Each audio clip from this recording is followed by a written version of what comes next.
It's a high-tech conversation. And a low-tech topic. Live on the World Wide Web via Zoom. Bench Talk 101. Welcome everyone to another Bench Talk 101, where tonight I'm sharing pretty much what I've been getting up to lately. About 20 years ago, the local parochial parish council decided they wanted to sell the parish hall, which is 98 years old this year. They didn't seem to be able to turn a profit on it, didn't seem to be able to manage it in a way that made it viable for them. And so they tried to sell it. And there was a big uproar in the village, lots of opposition to it. And eventually they hung on and ran it again for a bit longer. And then more recently, especially during COVID, they were making quite a loss on it and decided that definitely it was a time to get rid. And they came to what is a local community association we have here and said, they discussed between themselves whether there's a way in which perhaps the community could take it on and run it for the community. I wasn't involved at that point, but they started talking about it and started doing some investigations, started a bit of due diligence. And it was around the end of spring, beginning of summer that I came on board and was asked to do a woodwork survey for the place. And I'll show you some of the photos that there are in there. Suffice to say though, I did that survey, got more involved in it, and I've now become a trustee for the charity which is trying to save it. So let's try and find some pictures. Let's share that one. That is the hall from the outside. This is a petition we started just a few days ago by way of finding out what the support for it is for doing funding applications, which we hope to do as soon as the negotiations are complete on takeover. Now there's a link to this in the invite. Anyway, just looking at that picture from the outside, you can see there's a nice cupola on top. Looks nice from a distance, but it's falling apart. Same with the dormers. And a lot of the masonry has got problems as well. So if I move around a little bit and find the photos I took on the woodworking survey, we'll start at, this is one of the front doors. A lot of rot at the bottom. These are fake hinges, but just for the sake of what they look like, they need dealing with. And it looks dreadful, doesn't it? Moving on. That is the door. So you can see the whole of the bottom of that needs a bit of attention, possibly more. We've also got access problems here. There is one disabled access, but obviously they can't get in here with the hand bar going down the middle. And they need a ramp, so that's something else we need to get funding for.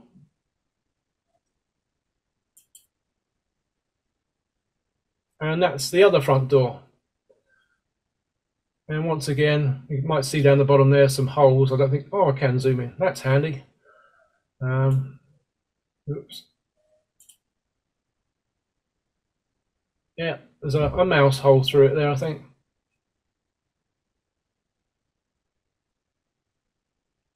It's a bit of a mix of styles, the place. Certainly some, well, with the masonry, I suppose, you're going way back with that. And there's a bit of arts and crafts to some of the woodwork.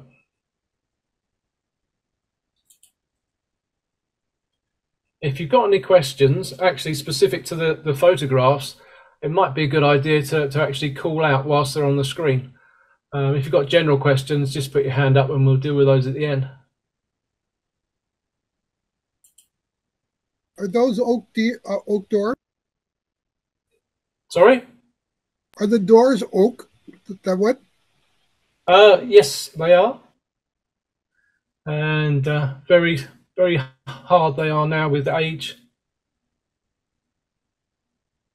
So would you say they are original? Yeah, I reckon so.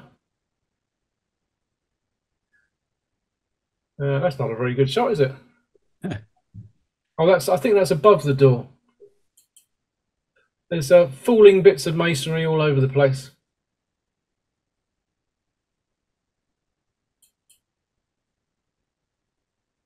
Inside the porch, we get another set of doors.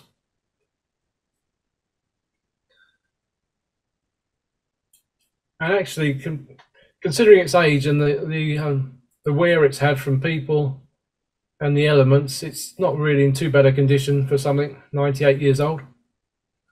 Nice patina on all the brasses. Not quite sure why this door is scuffed and scratched as much as it is compared to the other one. It's the one that gets kicked open. Yeah, it could well be. It's got the knob on it. Yeah, the other one has that bar to lock it closed in the center. Yeah. Yes, yeah. So the one on the left always gets used. It's abuse, isn't it? Yeah. Yes. So it's the question. Some of the question then is finish work. Is it just the finish that's broken down, or has the wood fiber started to deteriorate? Most of it's quite solid. Yeah. A lot of it is just a case of the finishes haven't been maintained properly over the years. I think, Mitch, does it have a closer, that door? Yeah, it does. Yeah, The top. And I think it's people pushing against it with the closer. Yeah, that wouldn't help, would it? No. And it's all these drawing pins that go in it. There are notices all over the place put in with drawing pins. Yeah. So you think it's got worm. Yeah, the good news is not woodworm. But on the door that looks like that, I'm in two minds as to saving the history and just refinish it in a clear coat of something to save all that, or go for a nice repair, nice new look to it. Well, that's where the analysis of the door needs to go through. Yeah. I mean, these are not oak, these ones. I don't think I've ever seen 4x4 windows like that, and I like them. Yeah, they're nice, aren't they? Yeah. It's the original floor, as far as I can tell, which has been refinished a few years ago, and to the point where it doesn't look new, which is quite nice.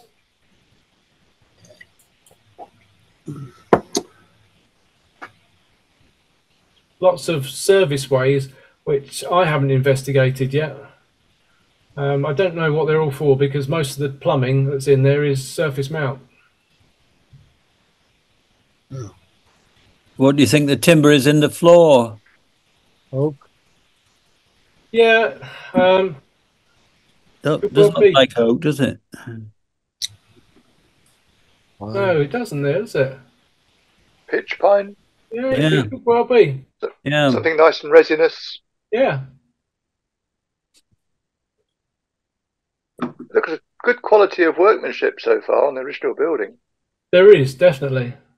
98 years ago, and I believe it costs, I could be wrong, but I think it was over £6,000. Which, if you do the maths, is quite a bit these days.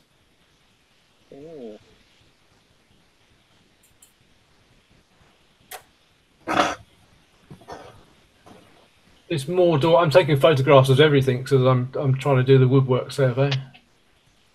But nice doors. Yeah. That's the same dimensions as the doors we were just looking at with the glass, right? They probably are, yeah. It's certainly similar. Yeah. This door is actually into what's called a green room. And you'll see in a minute there's a stage in there, which you get access to the green room from the back of the stage. And we can see it's had a leak, or has a leak. A lot of damp coming through. Yeah, mold. Is that black mold or just dirt? Yeah, there's a bit of mold. Most of it's dirt, though. This is underneath the stage. I don't know why you've got Lee Child novels under there. I know there are a lot in existence, but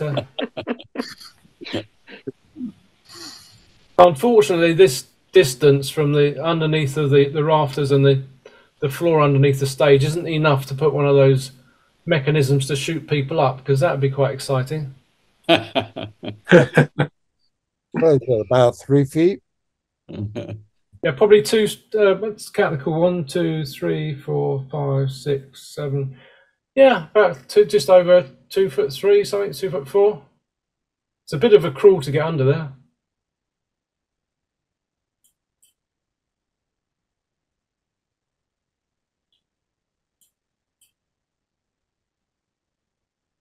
That's the stage. That's some good position. That's 6 by 15, 6 by 12. Yeah, something like that. I'm not over the plans. We're lucky enough to have a retired architect who's doing all the plans for it. Oh, good. Yeah. So what's the room used for? Mostly at the moment it's used for pensioners' dinners, for dancing. I think dancing's the most prolific group activity there. We've got Scottish dancing, Zumba. Well, it's not really dancing, it's exercise, isn't it? What else have we got? Now it won't come to mind, will it? All sorts of things go on there. We've got Silver Band that plays there. Lots of clubs, photography, jigsaws and stuff like that, arts clubs. But at the moment, as a venue, it's only about 35% occupied. And that's why it's struggling to pay its way, so to speak.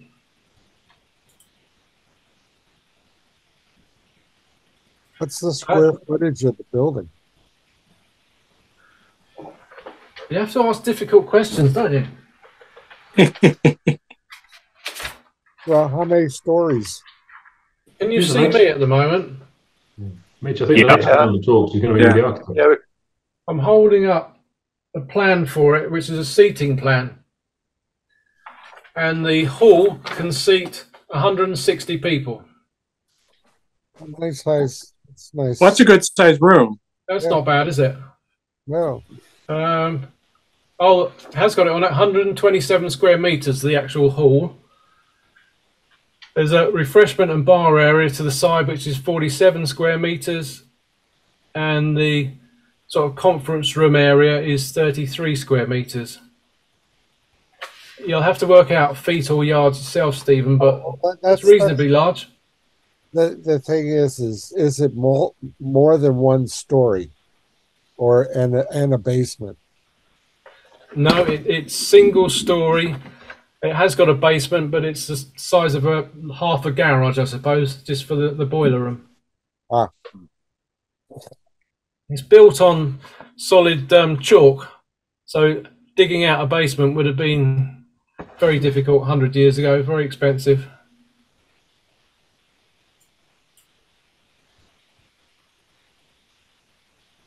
The damage around the locks. Yeah. So the back door. Side door, is it? Yeah, well, it's on the back, yeah.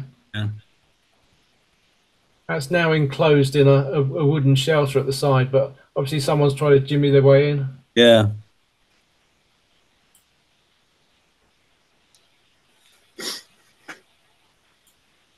The one sort of fairly recent thing is the side addition.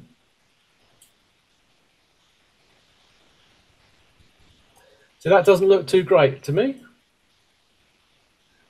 There's a big leak where it attaches to the main building. There's somebody's stolen the lead flashing. Have you found any worm anywhere, Mitch? No. Good, very good. It's quite surprising. I thought I had today when I was doing something. I suddenly came across all these holes, and then I realised it was people who were pinning up party streamers and balloons.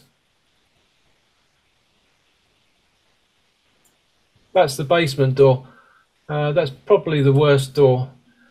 The drain from here had been blocked for I don't know how long, and it's constantly filling up with water when it rained. That's not good. Some of this stuff so far looks like easy fix, like clean out the drain. Well, Yeah, that's the drain. You can't see it, can you? Yeah. Oh,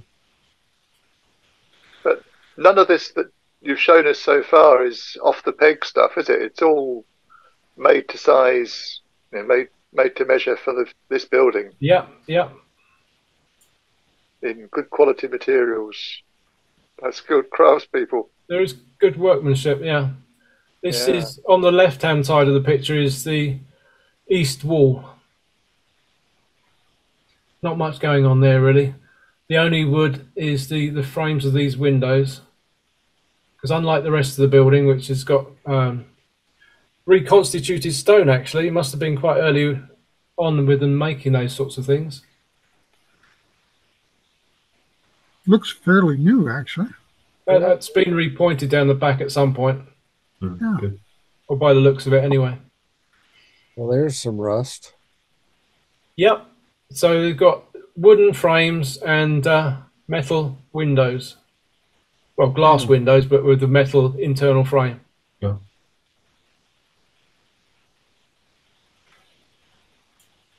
And that's leaded glass above there. It is, yeah. Is any of it listed?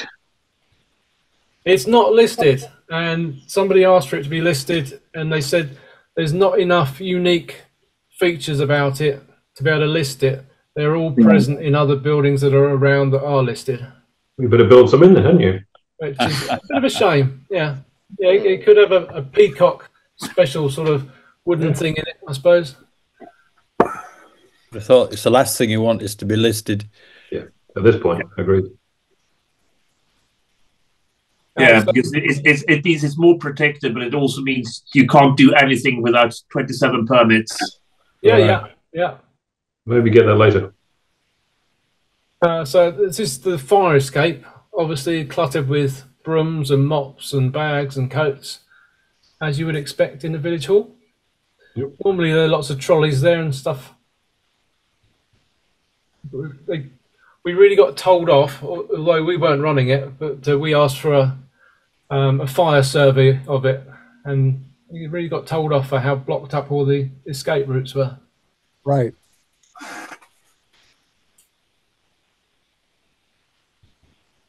Lots of cupboards. They're semi-built in, I suppose. I think they just built a cupboard when they needed one. And these are folding screens. What's the name for them? Partitioning. It's partitions, yeah, and they like your modern bifold. Bifold, that's it. Yeah, running in a track on the middle of them. Okay. All in good condition. Nice. I like those. We've So been looking at Macintosh up here, but it's arts and crafty down there. Yeah. Does that split the main room then, Mitch? Is it that? I'll hold this up again. Is that? Can you see that? Yeah. Okay, so there's the main hall, and screens go across here, and also up there. Oh, right. So you can split into main hall and 2 or 3 rooms. 1, 2, 3. Right. Or you can have that as one large one. Uh-huh. Yeah, it's quite good. Nice.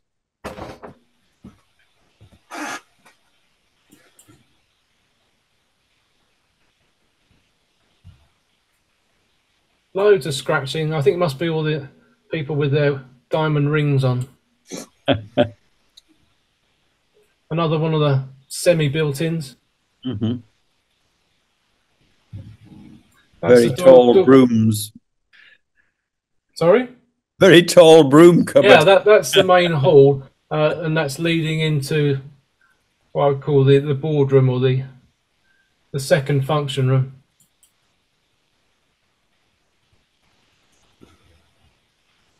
I should have taken more of the architecture, but as I say, I was more interested in the woodwork at the time. Yeah. That's where they finished the floor quite recently, and you can just see down in the the bottom right, the state it was before. Bless you. Bless you. Thank you. Now here, the floor started to lift, and it looks as if the building's collapsing, but actually it's just slipping underneath the skirting. So initially that was oh my God, what's happening here? But I managed to figure that one out. Are they set in tar or bitumen or something? It is, yeah. Yeah. Exactly.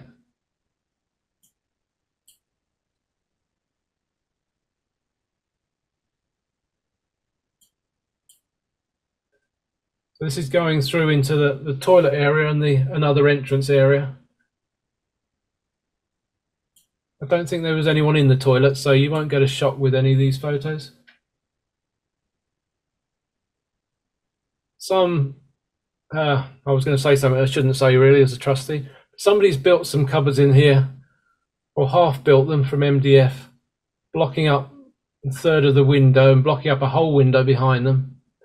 And there's an awful lot of problem with damp at this end because it's cold and it's got limited ventilation because of the windows being blocked. Yeah. The windows that can open, some have been sealed shut. Is that more because people can come in through the windows inappropriately? I think it was probably more to do with trying to heat the building with less money. Okay. So seal it all up and not put the heating on as much. But that's just a guess.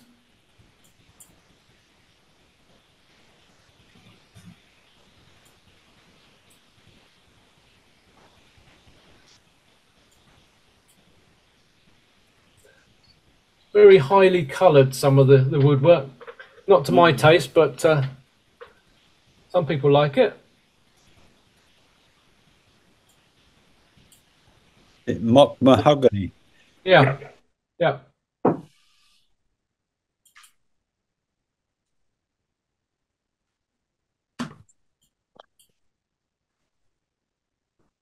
So the inside of the dormers, all the dormers have been filled in with plywood longer than I can remember, and I've known this village for almost 25 years.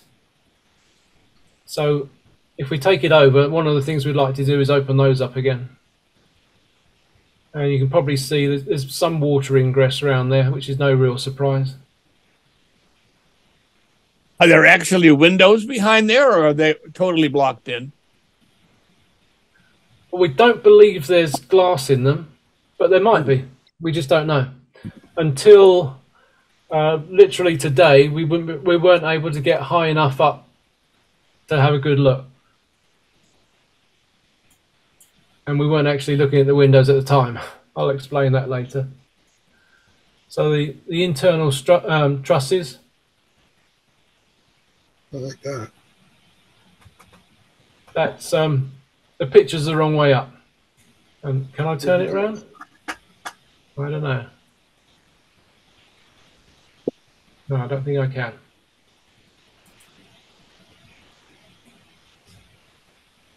The odd broken pane, which is a pain because finding a glass that's going to match nicely, you'll get something that's a bit wobbly like that, but matching all the rest of them might be tricky. Yeah.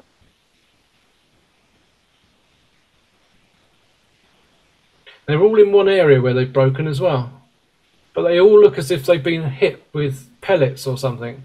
So I don't know whether they had a air rifle club there.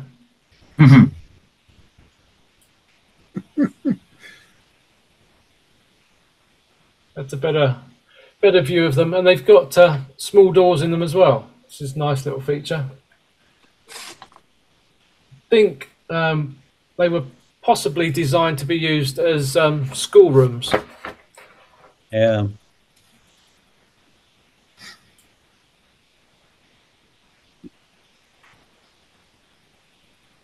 That in the boiler room, is it?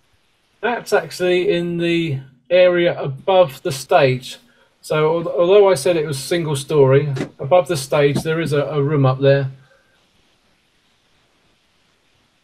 That looks a little bit less. It looks worse than it is.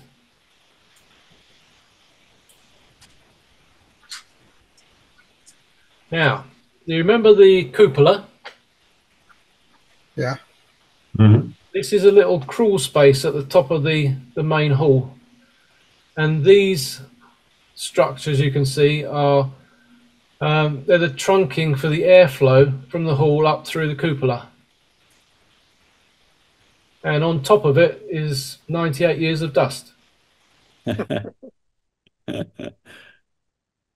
So they get right. That wood box is kind of like HVAC. Yeah, can you see my mouse?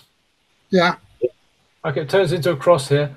In this area here, below that in the box is a vent in the top of the ceiling of the hall. Oops, what have I done? So there's a vent below that. Okay, cool. Oops. Oh my God, what have I done now? Bear with me. Where did we get to? The cupola. That one, I think. So below the mouse, there's a vent in the ceiling of the main hall. So the air comes up there, goes along through the box, through the ducting, and then that's going at the top there into the cupola. And there's one that goes each way along the main roof. So that would be just as clean on the inside. Quite lightly. We airflow. At this point, I'd clambered perhaps 8-9 yards in that much dust just to get here. Yeah. In a height which is probably 4 foot at the apex.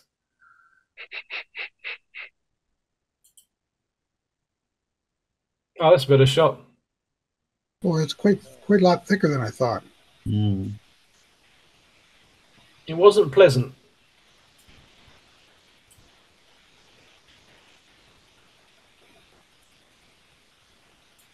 I hope you had a mask on.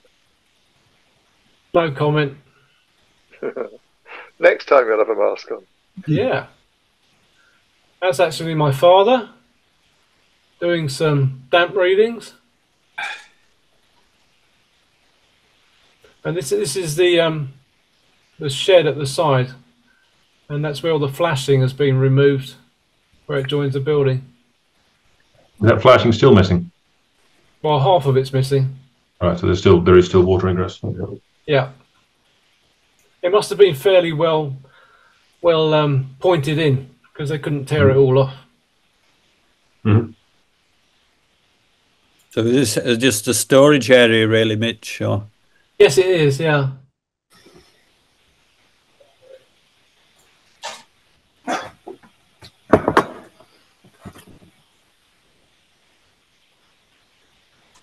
If we take it over, one of the things we would do would be to extend out the side here and put toilets or kitchens or something. What's the roof on this bit? This is just a felted roof. Right. All right. Yeah. It was. It got planning permission to be there, I think, for 2 years, about 20 years ago. All these figures are slightly rough. Take them with a pinch of salt, but that's the sort of thing. Excuse me while I have a bit more of my dinner. Yeah, roofing felt definitely has a limited life. Oh, indeed, yeah. Oh, did you a spot that? I hadn't seen spider that on the before. left-hand side. Little spider there. Yeah. What's the slope on the roof? It's not too bad. Probably 3 inches in a yard. No, 2 inches in a yard. But it's south facing, and we get quite strong winds from the southwest. So it's not the best place to put a roof.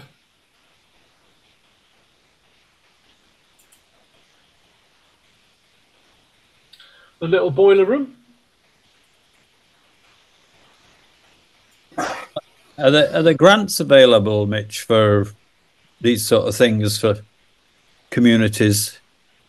Yeah, that's the main one we're looking at the moment is the community ownership fund. It's quite a struggle to go through all the process to claim it or to apply for it. Yeah. But the low bar goes up to £250,000, and I think that the high bar, which we're not even considering, is goes up to about 2 million. I think. Right. Is the Heritage Lottery Fund as well? They also do these sorts of things. It does look a lovely building that could absorb as much money as you can find, doesn't it? It does, doesn't it? Is it a boat? You're looking for the word money pit. Yes. Yeah. But it sounds like it's really important to the community and enables people to do things together and enjoy life. Absolutely. All that important stuff. Yeah. We don't have a community centre in our electoral ward. So it's quite unusual. And you really don't want it to turn into a Tesco Express or something. I doubt it'd be Tesco because there's one just down the road from here. But certainly it would be up for grabs for perhaps 3 or 4 townhouses or a small block of flats. Not a woodworking school? There's not a great deal of demand for that. I know. Too much YouTube. There is. The boiler's not new. No, they've updated the boiler. I recognise that boiler. Do you? Well, tell us, is it any good? Well, we used to have one, and ours was 23 years old, I think, when we replaced it. So it'll soldier on if it hasn't already. I was surprised how small it was and how warm the building gets. Yeah. The people who used to service it said how it was just a very simple, unsophisticated lump of cast iron. It does the job and doesn't break down very often. Yeah, they're not as efficient, but basically the heating elements are not like the modern ones, which basically just disintegrate. But they'll have probably an iron element. Yeah, I remember watching the fellows carry it in pieces up the steps to get it out to the front, and they were working very hard that day. I was very appreciative.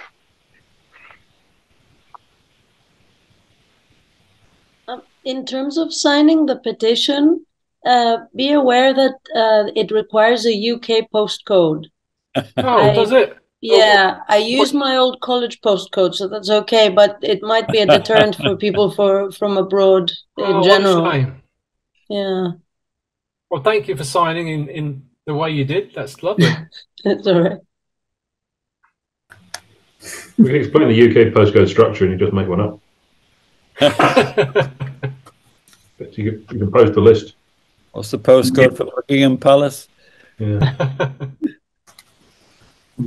Anybody know King Charles postal code? We find it. HRH1. I could just do W12 8QT. I was speaking, I think, a few weeks ago, probably after the main talk or the main discussion about secret gutters. And that is a secret gutter. All right. So we've got what would you call it, a gable end parapet wall above the roof here. And obviously the pitched roof. The tiles come almost up to the gable end.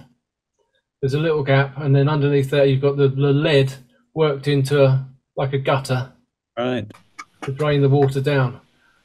But what they didn't take into consideration was that when they did this repair to the felt, which is pretty awful anyway, maybe even before, the lead that went back down wasn't covering the end of the chute, and so water was going down the gutter straight down into the building. Yeah.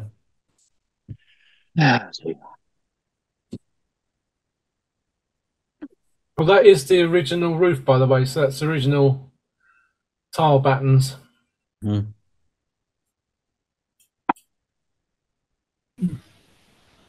That was my little repair to it. So although we don't own it, we do get the chance to make repairs to see if the problems that it has are down to certain issues. So we thought this might be down to this little problem here, that the room below is really damp. So we've made that fix, and now we're measuring it.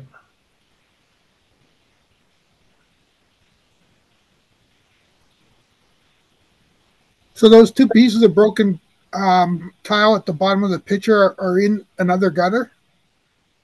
There's a bit of flat roof. So over the what I described as perhaps the school classrooms, yeah, it's got a flat roof. This pitch roof is probably about 6 foot high at the apex, and we think its sole purpose was just to give some sort of strength to this parapet. Because you don't really see it from anywhere. Now, I can't find the little arrow to move me on, so I may have come to the end of the pictures there. Let's go out of that. And let's go to what we've been doing recently. So it was closed recently because of various issues that we found.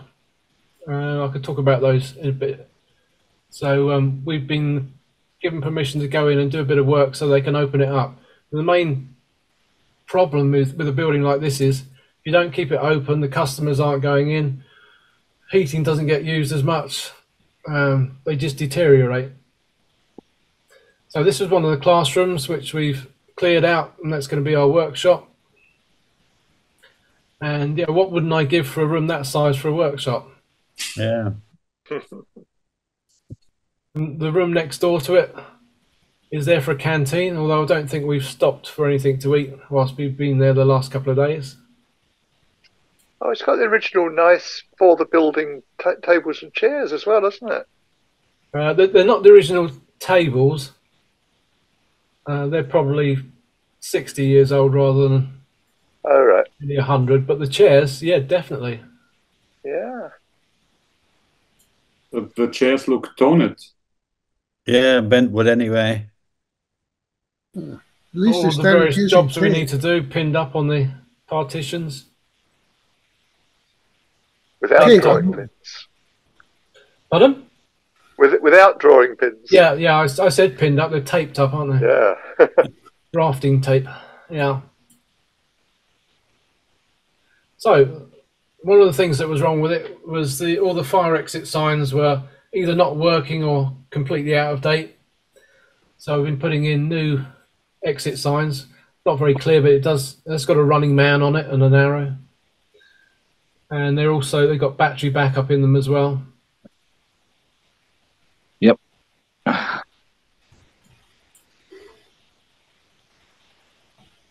Just a shot of what it looks like at night with the lights on.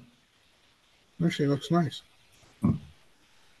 Some of the problems with the stonework is, I said this is reconstituted stone. It's quite porous, so that doesn't help the damp. There's no break between outside and inside, so it's as though you've got a solid wall. The rest of the brick masonry is cavity wall, so that's not too bad. But all these pieces are doweled together. So the transom and the muntins, they've all got a little square section between them, which is cast, and then you've got dowel pins going each way, and the next piece slots into it. And those dowels are rusting. Yeah, and expanding. And blowing the work out, blowing the stone out. Yeah. How do you recognize that stuff? Is it easy to recognize that sort of material? No, not really. I don't know anything about stonework, but no, right, me neither. Just run some of the work I was doing yesterday, running some trunking for the electrician to fill up with his cables. And I took this photo really to show the original colour that the place was painted in. This was the fire escape, which was always cluttered. So we've taken down the hooks, which definitely was original, and interesting colour underneath. Might not come across on the photo. It's slightly green, but very yellowish green.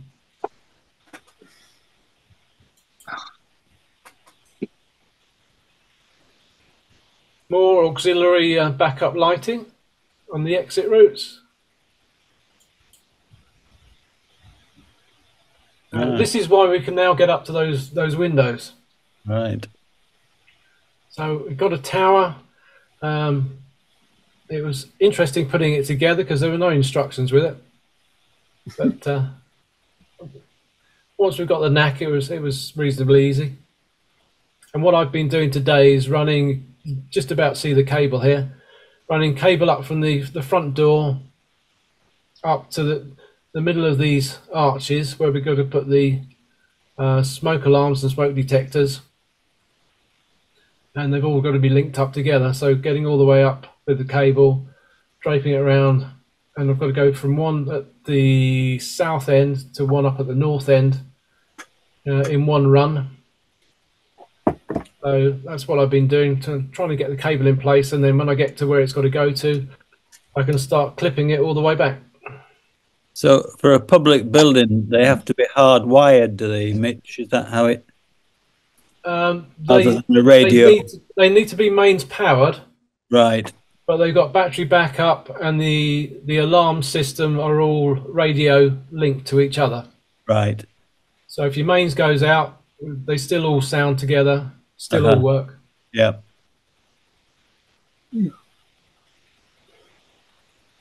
What type of lighting do they have? Well, you've got these long ones are fluorescent. They're not too bad. We've got the halogen spots at the moment. The other thing I'm going to be wiring in, or running wires for, are floodlights for backup. So if all the mains goes off at night, they'll give you at least moonlight amount of light in the building off batteries for a certain amount of time. We tried one out today with all the blackout blinds down, and it's amazing how bright they are. If you go with LED, you can use existing wiring and use less power.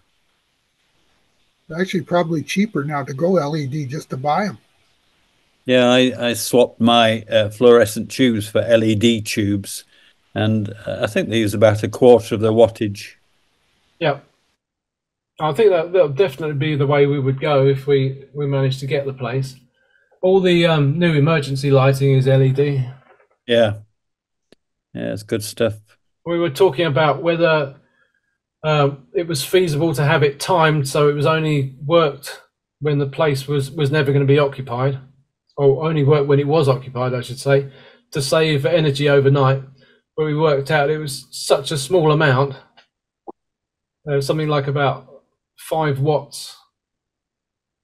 There was absolutely no point in doing it. Well, if you're looking for security purposes, you could use motion sensors to turn the system on. And the good news is with LEDs, on-off cycles are irrelevant as far as cutting down on the life expectancy of the LED. Yeah. This is quite a good picture of the actual trusses. Little turned elements in them. Yes, yeah.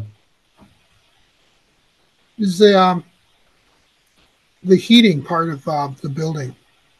The heat pumps an option for you guys? They would be. Aren't there? If I remember correctly, in Britain they have quite a bit of incentives. Government incentives to get heat pumps in. We haven't gone down that route as yet in our investigations. We've looked at how we can make what's there more efficient in the first year or so if we take over. Yeah. And you can't really see the radiators here because they're painted the same size, same colour as the bottom of the walls. Yeah. Are they cast irons? No, they're actually relatively modern. The cast iron ones have been replaced, so they're just pressed steel. But we'll be putting, or would be putting, Wi-Fi controlled radiator valves on them all. Yeah, that'd be good. Apparently, there's also a better system to connect with your boiler so that it works more efficiently. So that might be another option as well. How were you getting up your tower? Was it from the steps, or did you climb up inside it? Yeah, so you climb up on this side, and there are traps through each of the platforms. Oh, right, yeah, trapdoor, right. Yeah. Yep. Exciting little journey. I've done that so many times today. I'm tired out. Right. And then, unfortunately, if I build it to the full height, it won't go underneath the arches. Right. And if I don't build it to the full height, it's not quite high enough to get to where I want to get to. Yeah, yeah. So I have to keep taking off the top section, moving it, and putting it up again. Yes. Exhausting. Yeah. Well, folks, I think that's probably all I've got to show you pictures-wise. I should have been more organised, but I've been so busy. I've just gone through what I had on the hard drive. It's been good. Looks like it's a really nice building, but just a tremendous amount of work. There certainly is, yeah. Mitch, on what basis are you taking it over? Is it from an asset transfer from the council, or do you actually have to outright purchase it? It's currently, the title is held by the Diocese of Chichester for a local church's PCC. Right, so it's not, you can't get it on an asset Parish transfer Council. from the council. So it's nothing to do with the local council. There are negotiations about exactly how it should be done. At the moment, the PCC would like to do a lease. Obviously, we would prefer to take ownership of it, and you can imagine there are negotiations. Mm. Do you have any roofs that are suitable for with power for solar to utilize solar power? Yeah, now there's a large flat roof on the east side, which would, you could have quite a big array on there, which would work for half the day. The east side of the pitched roof, again, huge area. There may be some concerns because that is visible from the road, and the building is in a conservation area. It doesn't help it to survive as a building. It can still be knocked down, but it does affect sometimes if you do things that are visually out of character. And on the south side, there's quite a large blank wall, so you could have wall-mounted panels. I don't think there's any way you get away with solar panels on the west side of the pitched roof, because that's onto the main village street.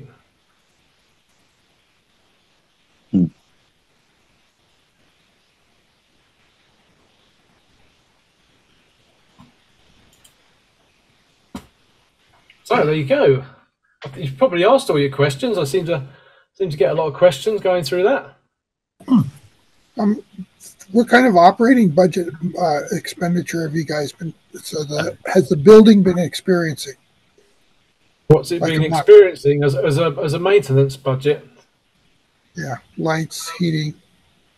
Oh, heating wise, it's probably running at about £4,500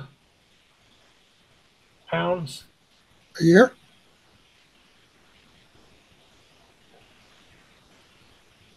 The maintenance budget has been very, very tight, and that doesn't help the situation it's in.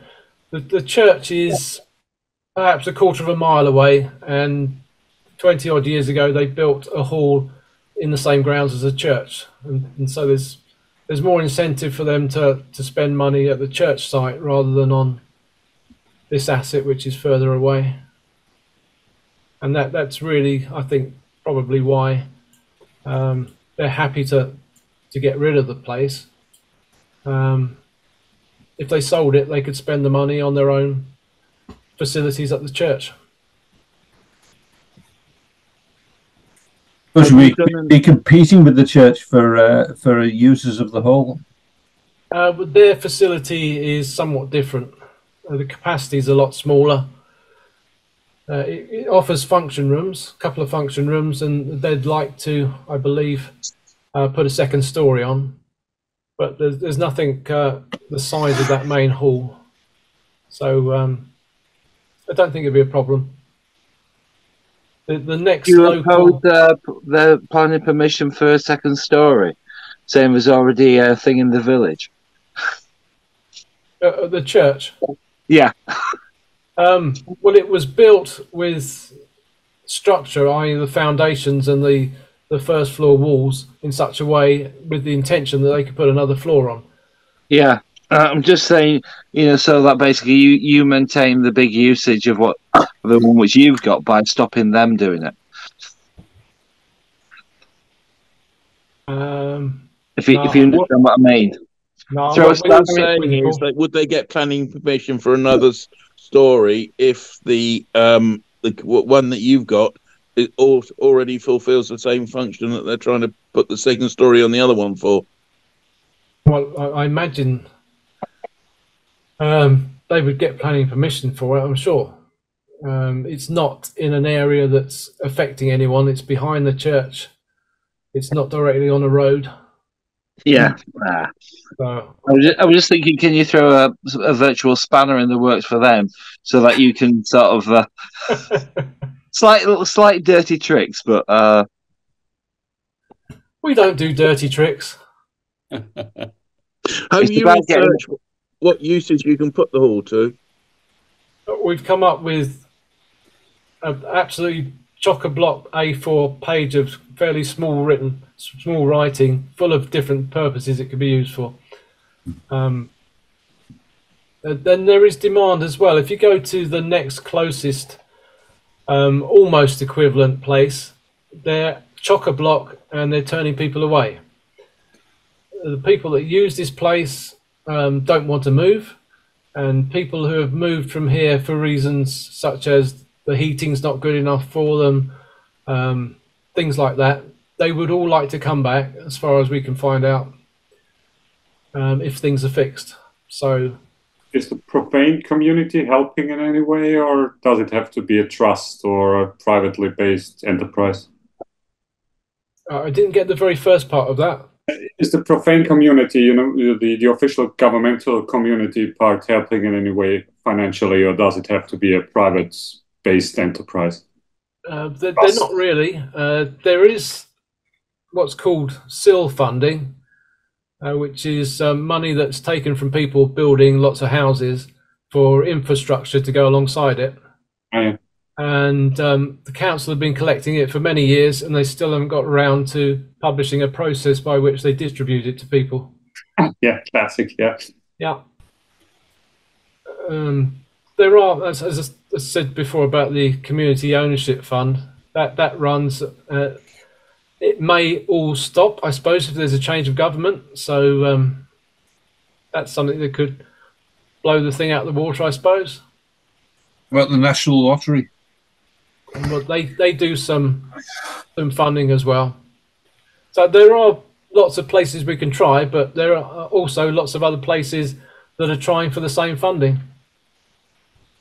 Well, if you manage to engineer a remake of Dad's Army, you'd make an excellent set, and that's got to be worth a few quid. But it appears to be a rather charming place with substance. You can work it. It's not a complete wreck. I think it's a lot of work, but I think you can make it work. Yeah, certainly really nice place. It has great charm, I think. Yeah. For being that young, relatively. Indeed, yeah. Well, it was never designed to look its age when it was built. It was designed to look a bit older, yeah. Which helps. I look forward to seeing videos of you patching up the doors with the damage at the bottom and that sort of thing, I'm sure. Yeah. You must, that would be an obvious place to start, wouldn't it? Of stop it deteriorating. Yeah, and doing things make in it more places secure. where do things in places where people can see that you're doing stuff, rather than places where you need to do things, but it's rather hidden. Yeah. Yeah. I'd like to get up to the dormers and open them up and get those repaired, and the Koopa, of course. Is that the outro? Have we finished now? No, sorry about that. You said at the beginning the cupola was falling apart as well. That sounds expensive. Yeah, and we haven't been able to investigate it properly. Bits have been falling off it, and that's one of the reasons we're doing some work there at the moment. We're building a crash deck over the main entrance, because that's where parts seem to fall down from it. Yeah. But examining the bits that have fallen off isn't very helpful. There's no evidence of any nails that have failed, no nail holes or anything. It would appear as if the bits that are falling off have either been glued on, or the structure has shrunk enough for things to fall out, like louvers. Which is all, it's all a bit confusing, and we really need to get a scaffold up to the outside and do a good old crawl round it and find out what's going on. And that is not cheap. Not cheap, no. Nor is a cherry picker, which is the other option. Yeah, that's probably the much cheaper option, is to get a cherry picker. But obviously you can't then potentially physically move over off of the cherry picker onto the actual site. But that would at least give you... the other thing, have you thought about seeing if there's anybody who's got a drone who can actually fly up and take video footage? Yeah, we did. We had a volunteer come up and fly a drone, and it got attacked by a seagull and crashed. Yeah, you couldn't make it up, could you? No, so you now need to also, when you get the person with the drone, you need a person who's got a hawk, which only goes after seagulls. The person with the drone, I wasn't there when it happened, but he said, "Oh, it's only broken the blades. I'll soon fix that and be back." And we haven't seen him since. Maybe put the word out again. Yeah, I seem to remember that Jim's son flies a drone. Yes.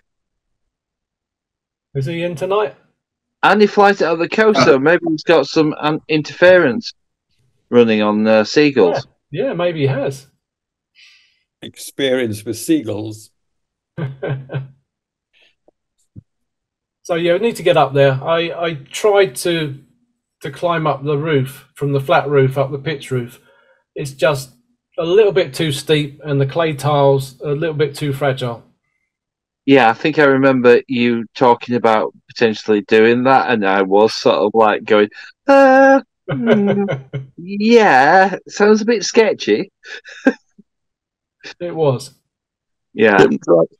Have you tried going up there with a roof ladder? No. We haven't yet, and we had some roofers along to give us some quotes. We said to the roofer, "Can you get up there with a roof ladder?" He said, I'm not sure our ladders are long enough for that. I don't know whether that was because he wanted to bump his prices up, but forget drones, you need a steeplechair. Steeplechair, yes, yeah, or a sky hook. Yeah. Put the word out. There might be somebody local who actually owns a helicopter and will happily come and fly. I'm not kidding. It's amazing how many people are around who have things like that. Let's just check this group, shall we? I hadn't thought of it. Hands up who's got a helicopter. Yeah, well, with a helicopter... I know what you can have. You can have one of them with a parachute and a motor on his back. Oh, yeah. You can go tandem. You can be strapped to the front of him. Either that or a way of removing all the roofing material by having a helicopter blow it off with its back. That's right. Yeah. think you might have trouble getting permission to fly that low. We have a air show every year. The red arrows come very close. I think the footage might be a little bit quick. Yeah. Ask them to stop for a bit on the way. Oh dear. You didn't come here for sensible suggestions, did you, Mitch? We do also have the utterly butterly wing walkers. Right. They go a bit slower, so maybe if I could do that. Anybody have a Harrier jump jet? Hot air balloon, tethered. Can you get to look at it from inside the cupola?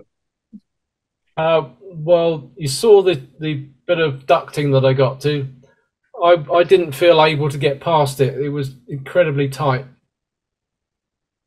Maybe if we sent somebody up there to clean it first, I wouldn't have such issues. Well, you need to get a 5-year-old or a 6-year-old. When they're finished with the coal mines, yeah. You can always give them a hairy jumper. Yeah. Mitch, how broad is the base of people in the trust or the civilians working on it besides you? Hard to say. There are only 3 trustees at the moment. The group that was working before we were formed was probably 8. Okay. Right. It's not a lot of people, but we've managed to drag in some expert advice, built up an awful lot of paperwork.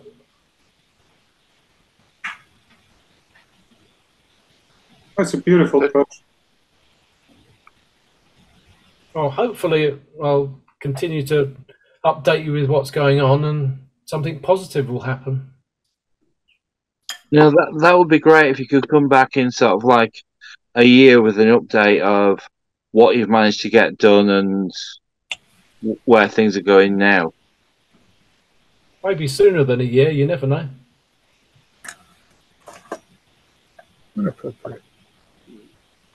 Well, should we call it a night? Raise a glass to absent friends and to the bench. And to Mitch. Yeah. Mitch's project. Yes. Absent Yeah. friends and the bench. To the bench. Thanks, Well Stephen. volunteered, Mitch. My pleasure.